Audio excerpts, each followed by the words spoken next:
Is financial freedom something you desire as an entrepreneur or small business owner? Well, every entrepreneur I've ever met says they want financial freedom, but they don't always know how to get there. And this is something my guest and I today know a little bit about, and that is sometimes you have to go through a reinvention to really get there and be able to have the freedom that you're looking for. Hi, it's Melanie Benson here, and I'm known as America's leading small business optimizer.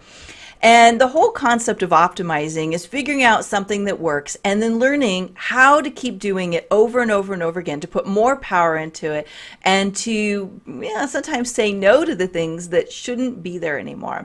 And my guest today, I'm really excited about it because he's been telling me that he's been doing some optimizing of his own, but he had to really go through some pretty big stuff to get there. And I think one of the key components of optimizing is you can shortcut your path to optimizing your business by learning from other extraordinary people what's really going on inside the business. Hey, literally pull back the curtains and find out, hey, how did you get to the place that you are today? So with that, let me introduce someone that I'm excited to share the airwaves with today, Matt Theriault. Matt Theriault is an entrepreneur, an author, a success coach, and host of Your Do-Over, a weekly podcast based on inspiring comeback stories. And I've got one. I know Matt's got one. So sometimes those comebacks are just as important as the huge wins as well. So the comeback stories that teach people how to start over with ease, speed, and lasting success. So Matt, thanks for being here today. Thanks, Melanie. Thanks for having me. Okay, now I didn't butcher your last name, did I? Did I get it right? Yeah, you butchered it. That's okay. Oh my God. I was like, I should have practiced. Okay, how do you say your last name?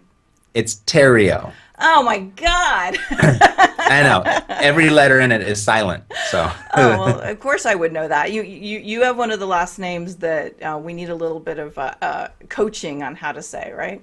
Right. Okay. That's sorry okay. about I'm that. used to it. My entire life has gone through it. I know. People call me Melissa, Melinda. I had a boss that could never remember my name. That always makes you feel a little special, doesn't it?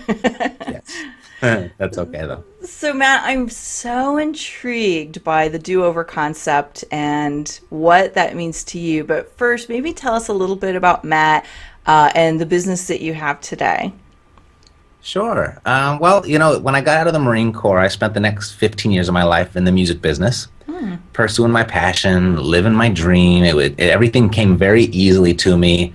Just kind of an accidental entrepreneur because I was generating an income from making music and selling music.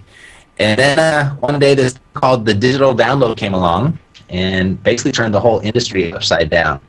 And I'd had a very proven, solid business model or a business execution strategy, I guess. Every time I make a release, I went through some very specifics. And that worked really well for a few years. And then as this digital that came out started affecting our genre of music, that formula became less and less effective. And I kept throwing more and more money at it, trying to get it to work again. And then I found myself after, about a year of that, at age 34, bagging groceries. And I had to start life completely from scratch. I did not have a plan B. I didn't know what I was going to do. I was accustomed to a very comfortable lifestyle, earning, 6 figures a month, and now I'm bagging groceries for $7 an hour. It's quite the transition. And, after a little bit of research and just self-discovery, 6 months later, I just decided that, if I were to recreate that lifestyle that I missed so much, my best chance, my most likelihood of doing that would be through real estate. And I just it was presented to me as, from a couple people that I respected that had great results, they presented it to me as this is really like the last frontier for the average person to generate some real significant wealth. And so I did what I thought the logical thing was going to be, and I went out and got a real estate license. That seemed like that was a good place to start. And after 4 years, I realized this was not the right place to start. I had a couple clients that gave me repeat business over and over again. And I would show up on the weekends, and I would be in my suit and tie, and they would be in their jeans and their T-shirt. I'd have all their paperwork laid out, and I'd say, like, sign here, sign here. They'd sign, they'd take off for the weekend. And then I was stuck sitting there holding their house and shuffling paper and all that stuff. And I was like, okay, I'm on the wrong side of the desk. I need to be taking off for the weekend trips while I have a real estate agent here working for me. And so that's where I made that transition from real estate agent to real estate investor. And gosh, in 3.5 years, I did what they call escaped the rat race. And now I teach others how to do the same thing. So there's been multiple reinventions, it sounds like, or evolutions of Matt over the last few years, yeah? I would say so. Yeah, a lot of people think I went from real estate agent to real estate investor, and that wasn't that big of a switch. But that is actually a rather large switch. I mean, you go from customer service representative to the actual buyer and seller, the principal in the transaction, and there's not a whole lot of overlapping gray area between the two. So definitely. So, was it just simply the idea that you wanted to be on the other side, or was there more to this decision to become an investor? Because I know a lot of people that say, oh, I want to do real estate investing, but they don't necessarily ever make that shift or step into that role. Right. I have to say, Melanie, if I'm going to be 100% straight with you, that I really missed the money from the music business. Yeah. I missed the comfortable lifestyle. I missed going out to eat. I missed traveling. I missed being able to do things without having to be so concerned about how much things cost. Now all of a sudden I'm at a restaurant looking at a menu and I'm ordering from the right side to the left, because I got to look at the price first. And I didn't like that. And, after I got a taste of, I guess what you'd call the real world of where the majority of our country works, working at places like grocery stores or post offices or selling insurance or just, all reputable, honorable services and professions, but just not where, that was such a culture shock for me that I really wanted to find something that was going to recreate that music income. It's almost, and tell me if I get this wrong, but like me, once you get a taste of what it's like to have almost like an automatic type of success, going back is so uncomfortable that you really change the way you look at business and at life. And it's not okay to struggle. You realize I have to make different choices. I have to be willing to do different things. Would that kind of seem like it's almost like you get the taste of it and it's like, I am not going back there. I got to figure this out no matter what. I think there's an old song where it said it's better to have loved and lost than to never loved at all, right? Yeah, I like that. And I think it's actually quite the reverse when with money. It's like it would have been never to have had it at all in the first place, So I don't know. Yeah. I think somehow we would have found our way to the other side even if we'd never had it at all. Yeah, because you were in the military. It's not like you made big bucks there, right? No, you're right. But I might not have experienced the actual pain because when you're the person walking through with a $300 grocery bill through the check stand, and now you're on the other side of that little check stand checking the people out, and you're counting your pennies on how you're gonna get through that week. Big difference. Yes, it is. I would agree with you. I've been there. I've been through that multiple times. So, but I think when I look at the tension that's created, when you know where the ceiling is or where the other side of it is, we have to find our way back there. And I'd be curious, and I think so many people can relate, by the way. So many people have had big successes and then lost it or felt like things kind of went upside down for a while. And in knowing like a strategy or a technique to help you get there, I think is invaluable. And, we're talking about financial freedom. We're talking about this concept of reinvention. What would you say was a strategy or technique that was invaluable for you in making this transition? I'd say probably three specific things. The first one was locating or identifying someone that had done it before. Ooh, key. I like that. Because I just kind of felt like, well, if they can do it, so can I. And if I perform the same activities in the same manner, in the same sequence, I should get similar results.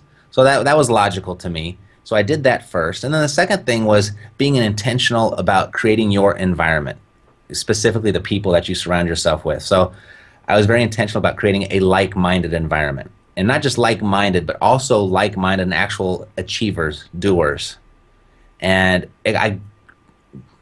this wasn't the total intention in the beginning, but in hindsight, I can see what kind of happened is I got myself immersed in a community where peer pressure was working the opposite way. Like typically peer pressure causes you to smoke or take drugs or something Yeah. like that.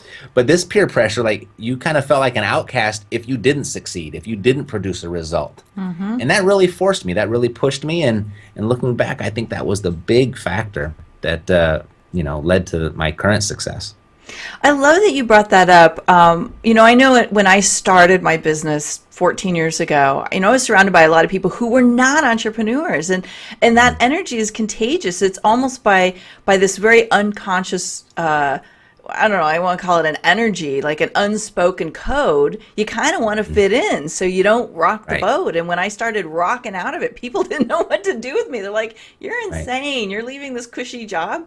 And when I went through my meltdown a few years ago, I realized that there were a lot of people who were in the doom and gloom mode. And I just Mm. kept attracting more of that and more of that and more of that. And I thought, I've got to be around people who are thriving, even if the economy is down, to help me pull myself back up. So I can really relate to that. So that sounded like two. Was there a third one? Yeah, I think the other thing that actually made the results, the tangible results Hmm. manifest was that I most people have read the book Rich Dad Poor Dad, Robert Kiyosaki, and I read that in the middle of my do over at that point, and it was the first time I was really introduced to the concept of passive income. I mean, logically, I can go ahead and define the two words, and I can understand what it was, but I never had it really explained to me until then. And I looked back, and when I was in the music business, I was very much focused on working hard and making money, making money, making money, and saving it and making it and making it and working hard to do that. And that's how most of the country does it. That's how what their mindset is. And then through the book Rich Dad Poor Dad, I was like, aha. So I'm not going to focus on making money. I'm going to focus on making streams of money. And when I shifted my mindset to focus on making those streams of money, it it led to very different actions. My day looked very different, and my decision process was very different. So I wasn't, looking hard to or working hard to make that money. I was working hard to make that stream that would produce the money for me. Great And distinction. yeah, and it's just one little word, you know what I mean? It's just one little word, but it's completely different worlds. I love that. And I'm so glad you brought that up because I think it's misunderstood. People just keep working because that's the habit. They don't really understand that we're working to create a channel of money, not just something that keeps us busy making money. Exactly. And Melanie, when I did some research, and 95% of today's population, when they reach the age of 65, they're either no longer with us or they're not unable to retire. That's 95%. I mean, that's per the Department of Health and Human Services and the Bureau of Statistics. Both of those government entities have come up with that, and that's a real problem. And that mindset is that work hard, save, save, save to hopefully create a big enough of a pile of cash to where it can create a residual income for you to retire on. And that's a 40-year, 50-year plan if it works at all for you, and it's failing in the majority of the country. But focusing on creating the streams of money instead of the pile of money, that stream of money can create it in 3.5, 4 years. You can accomplish with that different mindset what most of our country can't accomplish in 40 years. Love it. It's so true, too. It's almost like we had to reprogram the way we think about our business. Absolutely. And as an investor, that is a different paradigm than a lot of other people who are growing their business. It's just a different way of seeing money and what you're building. Hmm. Indeed. What would you say has been one of the biggest challenges for you as you've stepped into this new paradigm as an investor and someone who's focused on streams instead of Hmm. just working harder? I think, well, it's very much I guess what your show is about is optimizing. And I would replace that word with delegating for me. Is One that of the ways, through yeah. the music business, I mean, I went out, I found the talent, I produced the talent, I probably wrote the majority of the songs, I packaged the songs, I created the album covers, I was coordinated with the distributor, I went out and met with the stores to make sure that the product was placed right. Like I did everything in the music business. And I look back and realize I didn't have to do that. And now that I'm in real estate investing and in the teaching mode, I'm doing a lot more delegating. So that's probably the biggest challenge. And that's really just been a breakthrough for me, I would say, in the last 6 months. In Yeah. 2012, in 2012 we had our very first 7-figure year, and at the end of that year I hired a business coach. I was like, okay, I know how to get this to a 7-figure, but how do I go to 8-figure? I don't know what that looks like or what my day would look like. And my business coach sat down with me and said, I could give you an 8-figure year right now, but with just you and your girlfriend running this business, you are not going to be able to handle it. You'll totally implode. So we spent the majority of this year preparing ourselves for that 8-figure year in 2014, 15, or 16, wherever it may come. So Smart. we've really optimized the infrastructure of our business. Yeah, and I think a lot of people wait way too long to do that, and they get into whatever that strategy is that's producing the big money and the big success, but they don't have the support system, so they're frantically trying to catch up, and it's almost like they have to put the brake on in order to be able to get the right team in place. So I love that you're taking this opposite approach. It's something I think a lot of people could benefit from, recognizing that it's okay to build the strategy before you need it. Indeed, indeed. And, I look back and I just can kick myself, or I kick myself every day for waiting so long to do it. Yeah. I had two big fears. One, they're not going to do as good a job as me. And two, I don't want to pay them more than I'm paying myself. Like, I don't feel like I'll be able to afford it either. So I feel like I'm going to get less and have to pay more for it. And you know what? It's been the exact opposite. It's been so refreshing. So hiring the right people to be on your team, I think that's what's going to take us to the next spot. So because that's something that's so big for me in the Build Your Dream Team program that I offer, I would love to hear from you, someone who's having such a great success. Like, what do you think is the key to hiring the right people? Okay, we've had a great lesson in that too. Oh, of course. And we ignored all the advice up front too, because Yeah. there's a common, I don't know if you could call it a cliche or an idiom or whatever you would call it, but a common saying around hiring is that you hire character and you train skill. Okay. And I don't know if you've ever heard that, but I we had heard that before. And I completely ignored it. And we went out and tried to find the best people at what they do. And I don't think any of those relationships lasted. Once we went through the interview process and decided to actually hire the person, I don't think any of those relationships lasted longer than 24, 48 hours. It was terrible. And we just kind of said, okay, hold up. Let's go ahead and take the other approach. So we hired actually some people within our community, a couple of the Do-Over listeners, a couple of my real estate podcast listeners, and that we built relationships with. We hired those people, and now we've trained them.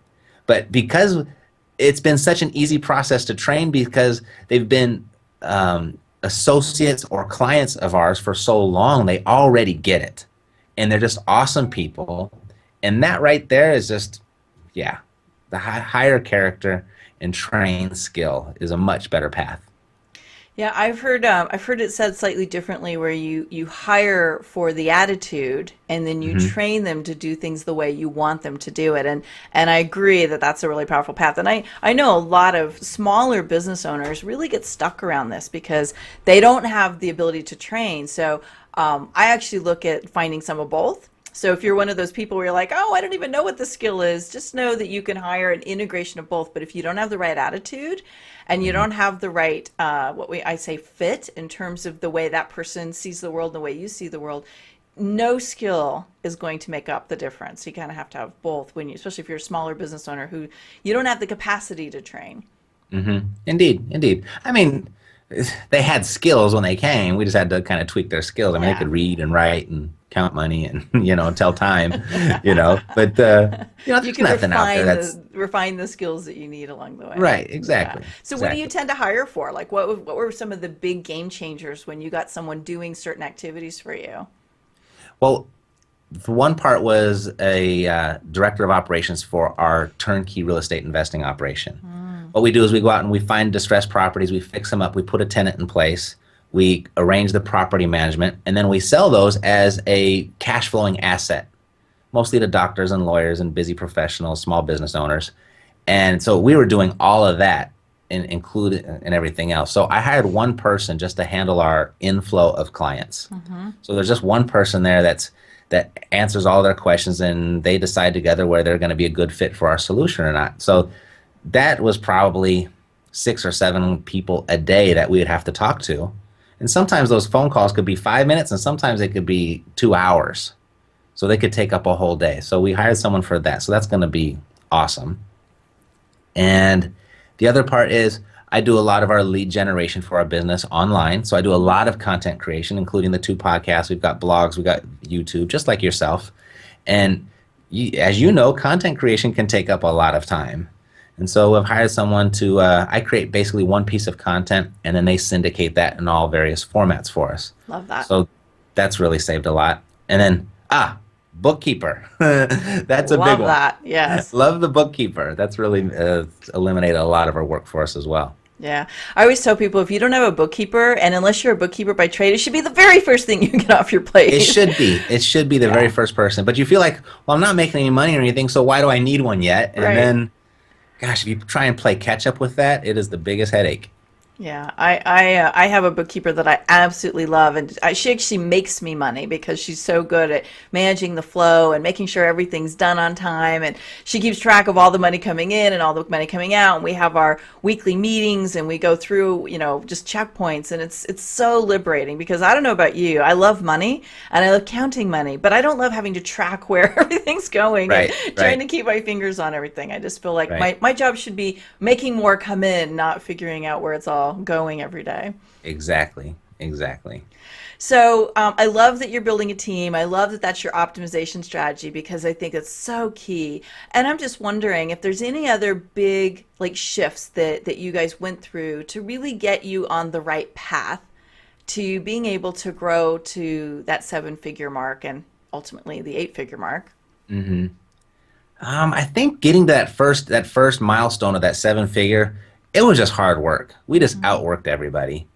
And then we put a guarantee on our business in the beginning that was kind of trumped the rest of our industry, our competitors, to where we got a lot of recognition and people noticed and people tried us out just because of our guarantee. So that got us through the first year, and that actually built the business. We don't offer that guarantee anymore. We don't have to. Now we've proven ourselves. We have a track record. We have testimonials, and so much of our business is referrals now. But then the next game changer, I would have to say, was hiring a business coach. Yeah. Having someone to come in that had a more sophisticated and experienced business mind than ours and actually look at our business from the outside in. And that made a huge difference. That just set us up where we had a very clear picture of how we were going to create that next milestone of, say, that 8-figure year. Yeah, and I think a lot of people stress about doing that because they think, oh, it's a lot of money when you're hiring a really good coach. But I would imagine that what you're set up to do is probably make 100 times what you've invested in your coach, right? Indeed. I mean, I will say our coach paid for himself in the first 30 days, easily. And it was such a no-brainer. And so here we are at the end of this year, and we're hiring him for a whole other year again at the same. It's like we'd be dumb not to, I think. Yeah, smart. That's another way to optimize is get someone else to help you see what you can't see for yourself. Absolutely. So I want to go back to talking about the do-over. And, we started to talk about it earlier, and then I got so excited about your reinvention and everything. I want to really understand, what is it that you do in the do-over, and what kind of person benefits from going through your programs? Well, it's all about comeback stories. That was my personal comeback story, was going through the music business to bagging groceries, now as a real estate investor. And just taking the lessons and then the mistakes that I had learned the first time around and making sure I don't apply them again. So I have a lot of people come in, and I do interviews as well, and I'm always looking for people that have made it, lost it, and made it again, and have them share their experiences. Mark Twain, he has a great quote that he says, to learn from other people's mistakes because you won't be here long enough to make them all yourself. And I was like, well, there's a great concept right there. So if people come in and they share their mistakes, and I'm always sharing the different distinctions and the epiphanies that I've had over the time, and what I'm implementing in my business now that's working really well, and how my business could have been way different if I'd have done it earlier. And just that's what the gist of the do-over is about. So anyone that's starting over or wants to start over in life is ideal for what we talk about. So I've got one of those, maybe a little more, I don't want to say it's airy-fairy, but kind of that esoteric way of looking at do-overs. And I'm wondering, if you look back over your career and who you are now and who you were when you had the music business and where you were then, Would you say on any level that you're a better or wiser or more fulfilled person today from having gone through this reinvention? Indeed. Um, Wiser for sure. um, More confident for sure. Don't sweat the small stuff as much as I used to. A little bit more not as risk averse, realizing that all risk is essentially manageable, and just willing to take bigger shots and realize it's not that big of a deal if you don't make it. So that's a very different outlook on life that I have right now. Well, before, when I was in the music business, every time we came out with the release, I was like, okay, this is it. If it doesn't hit, it's the end of the world. That was kind of the tension around every single big release that we had, and I don't have that anymore. I still get a little freaked out if the bank balance gets low, or something happens with a property manager or a tenant or something like that, but not nearly to the degree. I mean, it literally ran me and would just it altered my personality. So I would say I'm much more open today from that Yeah. experience. I know in my own personal experience, the person I am today is stronger, more grounded, and like you said, more risk, have a stronger capacity for taking risks. I don't remember the Sure. word you used, but, and I think sometimes we don't realize that everything that we go through just makes us a better person. But also, it seems to me like you've chosen a career path that has more potential for exponential growth. And you really are set up now to have a level of financial freedom that would have taken you so much effort to get to through the music business. Indeed, indeed. If you, I just feel if you're going to get into a business, you know, it's it, your potential for scaling is so much greater if everybody uses your product or service. Hmm. You know, Toilet seats is a great example. We all use them. So if you sold a great toilet seat, you'd have endless number of clients. I chose housing. Everybody wants shelter, and until that goes out of fashion at some point, we've got to. It's good, and our population, every generation is essentially bigger than the previous, and so we're not going to run out of people. So the demand will always be there. That's a good way to look at it. Find something that demand is ever growing. Okay, so I got to Hmm. ask you a question that I think everyone listening is going to want to ask you. Who's the most interesting musician that you got to work with in that part of your career?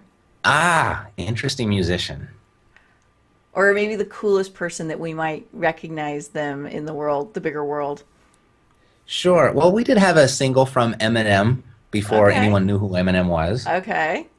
We did have in the last group that I got to work with. I got to work with En Vogue on their Hmm. comeback album, Hmm. so that was fun. Yeah, I So that bet. would probably be the two. Most of it we did underground hip hop, Okay. more of your conscious hip hop, not your gangster rap or anything like that. But Right. it was, every time we come out with a release, it was 20 or 30,000 units sold. Nothing by music, megastar standards at all. But I had 3 employees, and when you're it costs you 75 cents to make a CD, you sell it for $8 wholesale. There's a lot of profit in there, and so you don't have to sell a whole lot for three, Sure. 4 guys to have a really good living. And so that's, but those were probably the two biggest names. Okay. I love Eminem. I'm actually kind of like a closet hip hop person. Okay. People are always like, Well, really? You? I'm well, like, you can yes, come I out of the love it. closet. There's nothing to Okay. be ashamed of. No, it's funny. My friends are like all into different music. So I've always loved it. I think it's fun. And how can you live in LA and not enjoy that kind of music, right? Right. You can't escape Exactly. it, really. You're kind of forced to like it. So you shared a really fun quote earlier. I loved, I think it was, did you say it was Albert Einstein that you were talking? Oh, no, Mark Mark Twain. Twain. Mhm. So, what is one of your favorite mantras or quotes that helps you stay fired up and focused and inspired even on the tough days? Mhm. Um, I don't know if this is a quote or a mantra, but it's definitely a philosophy that I constantly keep at the front of mind, that no one's going to do it for me. Mm. If okay, here, if I were going to put it into one of the popular quotes, if it's to be, it's up to me. And I kind of came across that in a very painful way, because when I lost everything in music and I was bagging groceries for 6 months, I really found myself crying on a lot of shoulders. I'd go to my family and I'd go to my friends, and I have great family, great friends. They were all there to listen. They were all there to console me. They're all there to buy me a beer if I needed one or whatever it may be. But at the end of the day, none of them were going to pull me out and recreate the life that I wanted to recreate. And I just came down to it. I was like, you know what? I have to do this. That me complaining and crying and moaning and groaning is not getting me anywhere. It's getting me a whole lot of sympathy and empathy, which sometimes feels good. But after a while, it's like you've got to get up and actually take action and take responsibility for your results. I love that. I'm so glad that you shared that one, because it is so true. And especially if you are in a place where you're in need of a reinvention, it's up to you. You know, you might hire great people to help you. You might take great trainings, hire a great coach, get support, have, somebody stand by your side and support you. But ultimately, you have to be the one that does it. And no one can Yep. do it for you. So if you Right. want a better life, if you want to get your success back, or you want it for the first time, you have to choose to be the person and do the things that will get you there. I love that, Matt. Indeed. I Indeed. love your do-over show, and I haven't even watched it yet. Now I've got to start watching your show. I want to hear all the great do-overs. Those are so inspiring for Super. me. So what's next for you? What are you excited about? I'm very excited about 2014 because we did all this preparation in 2013 to prepare to go after this 8-figure type business. Mm-hmm. And so I think we're in a great position to make that happen. And there was two shifts that have really changed our business this year in 2013. We've got all of the troops rallied behind it, all of our support. I was listening to another podcast. I think it was the I Love Marketing podcast. And they had one guy on, and he said, how would your business look if you weren't compensated until your client got their desired result? So that made me look at everything very differently in my business. And it's changed the way that I talk to people, the way that we teach, the way that we help our clients, the way that we create our materials, our information materials. That's one thing. And people are actually getting the results. And that's making me feel really, really good inside. The second part is in Gary Vaynerchuk's book, The Thank You Economy. He said a quote in there. He said, the more higher tech that your business becomes, the more lower tech your customer service needs to become. Mm-hmm. And so we've gone really low tech, old fashioned on our customer service, a lot of personal touch. And that's created the most amazingly loyal customers and loyal clients and repeat business and referrals of business. So that's all really a feel-good type business. So we've all really loved to come to work because it feels good to be here. And I actually just saw a tweet yesterday that feeds into all of this. And I think it was a tweet by Dan Kennedy, or someone tweeted his thing. He said, retention is the new acquisition. Mm-hmm. I was like, oh my God, we're so in alignment to be right there. As we've got this amazing customer retention, this amazing customer referral base, and it's just like, I feel like we're doing everything right. And so that gives me a lot of confidence, and that makes me very excited for the future. Yeah, I love that for you. And my friend Jim Palmer was one who is always talking about retention, and I think there's a statistic that says a retention is something like 90% more profitable than acquisition. So to keep a client that you've already worked so hard to get is 90% more profitable than getting a new one. And it's just when you realize what's at stake, it really helps you with the priorities and where to focus your optimization, we might even say, of your own business. So Indeed. thanks, Matt. Matt, where can people find out about you? Well, I'm right there on iTunes at Your Do-Over. That's the podcast show we've been talking about. Okay. And then I have a real estate specific show called Epic Real Estate Investing. And you can go there. And actually, we just broke the top 100 of all podcasts this weekend, and we're number 4 in business right now. So Hey, that's very exciting. congrats. Thank you. Thank you. Great. That's awesome. My goal is to meet you there very shortly. Oh, I'm sure you'll be there. All right, Matt. Thanks so much. And hey, thank you for tuning in today and listening to Matt and I. And I'd like to hear from you. Post in the comments below if you're following along on the blog. What was an aha today for you? What was it that Matt shared that's helped you maybe see things a little bit differently, or maybe giving you some confidence or courage if you're in the middle of a reinvention? I'm sure Matt will be curious to hear too, and we'll make sure to follow along and see what you post. But one of the things that I always believe is the more engaged you are, the more you really anchor your ahas and put them into action, the faster you'll be able to optimize your own life and your own business for greater success. So I look forward to reading what you post, and thanks for tuning in today. So bye everyone. We'll see you next week.